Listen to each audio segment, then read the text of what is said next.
কি ভাবছো কোথায় যাচ্ছি?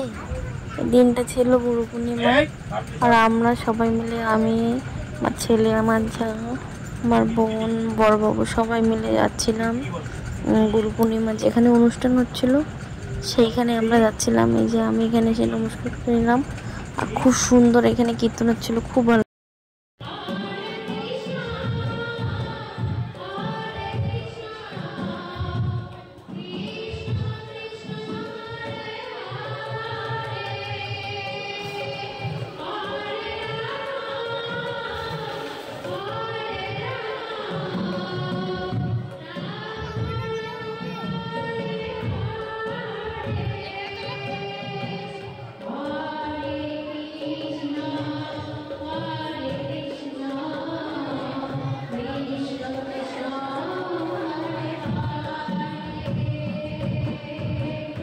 যে আমরা ফাইনালি কীর্তন শুনে আমরা বসে পড়েছি এখানে খেতে।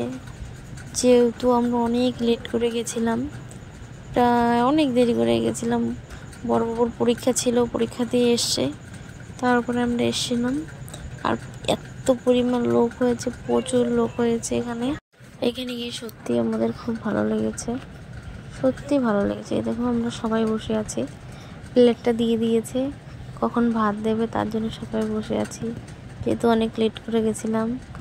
আর একজন খিদে পেয়েছে, দেখো মুখের মধ্যে গ্লাস দিয়ে রেখেছে। এই দেখো সবাই বসে আছে। এই যে ফাইনালি আমাদের ডাল ভাত দিয়ে দিল। ডালটা সত্যি খুব সুন্দর হয়েছিল, ডাল দিয়েছিল, আর হলো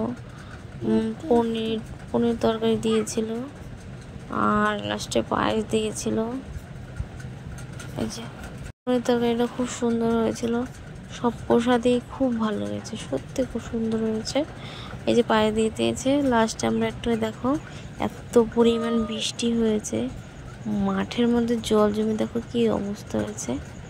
2 সপ্তাহ ধরে টানা বৃষ্টি, দেখো সবাই ঘুরে নিয়ে বাচ্চারা দৌড়াচ্ছে, দেখো।